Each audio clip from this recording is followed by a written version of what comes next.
Welcome back to my channel.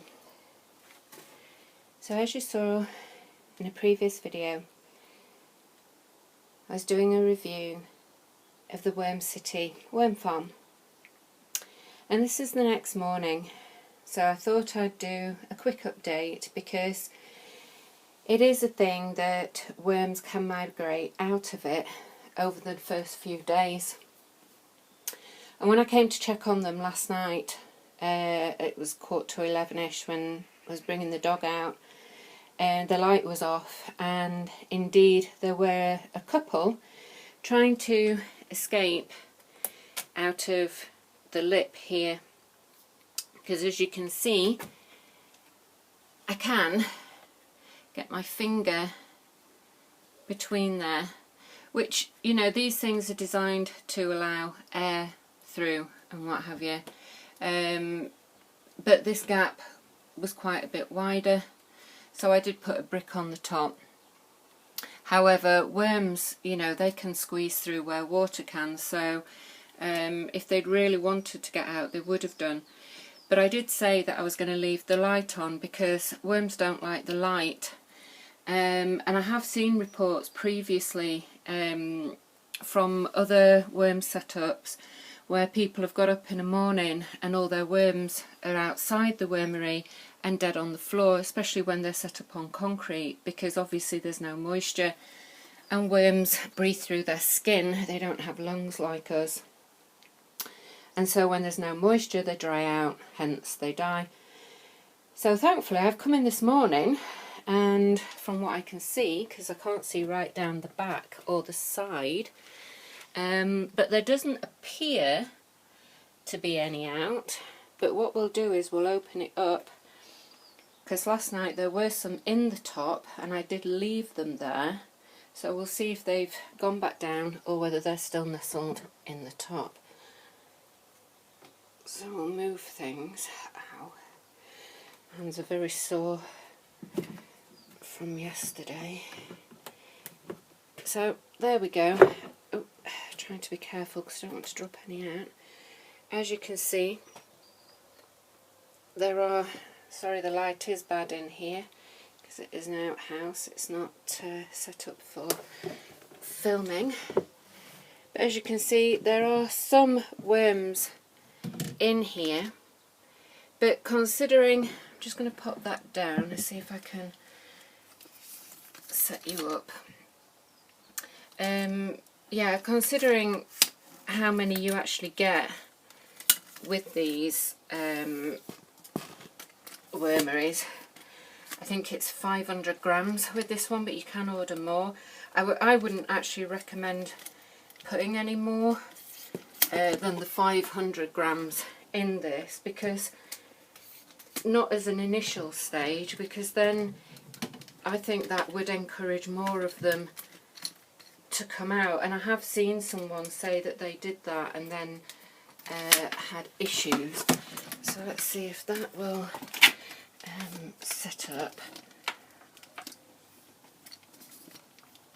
Sorry, I'm trying to do all this one-handed for you, because I don't... Oh, that is one that's dropped. I'll have to see if I can get him in a minute. Put these little guys back into there.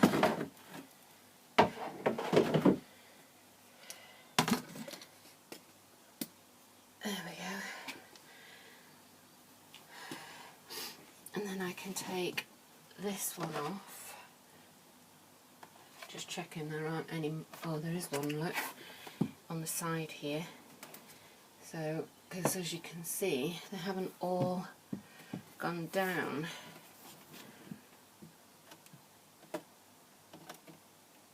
Come through there, little guy. Let's flick him off.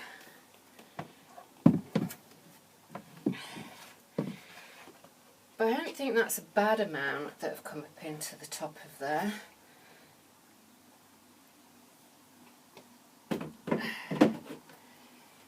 But I'm thinking, if you see, this is a damp area here, but all this paper, I mean, it feels damp, but it's not as damp as this.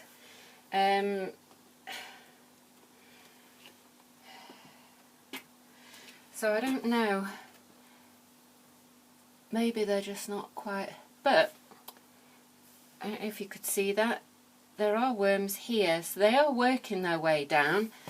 Maybe they just need a little help in finding their way underneath. So if we shake those guys back down, I don't want to touch them too much, and put them back where it's dark. That paper is actually wet. I think that just looks darker because it's got more print on it.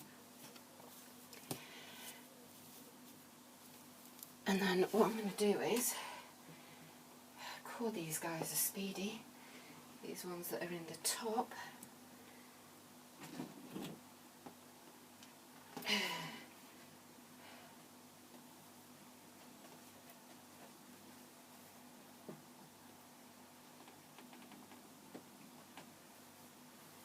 Be with you in a second. What I'm trying to do is, I can't do this in front of you because I'll not having the dexterity I like.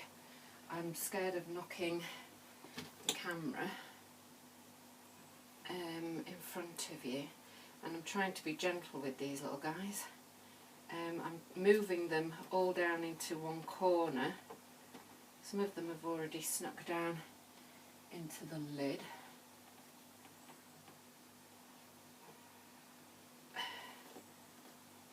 But I am glad that most of them have stayed where they're supposed to be. Right, so now you can see that I've moved all these down into one corner.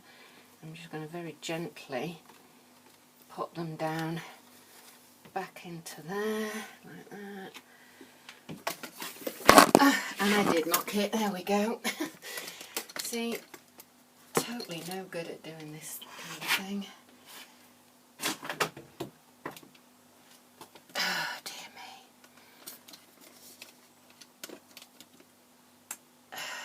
Blimey. Right, just get these last few stragglers, and then I've got to try and get that guy that fell down the back, because I absolutely adore these little creatures and I don't want any of them to die. So now we've got those in place, we'll get those covered back up so that hopefully they feel more comfortable in there.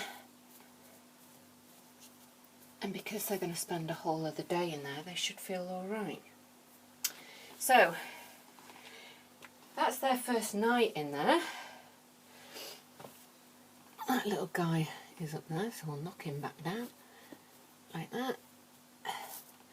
And tomorrow, I may actually put a bit more paper in this just to make them feel happier. But there's plenty of food in there. We'll give them another check tomorrow, see how they're getting on. And then probably, today's Friday, so I'll check them again on Saturday. And then probably Sunday I'll give them a bit of banana, something sweet, so that that encourages them even more, because I've seen them go nuts over bananas. And I always, just a tip for your garden as well, bananas and banana skins are really good for your garden. And I just chop those up and bury them quite deep, because otherwise other things can smell them and they like to dig them out of the garden. So I bury them quite deep, and they're good for the earthworms in your garden as well, because let's not forget, we're talking about worm castings, and whilst these are specific types of worms, those worms are in the garden as well. Listen, little guy, get back in there. So there we go. So yeah, don't forget to feed the worms in your garden, and you can do that directly as well. Things like banana won't harm the root.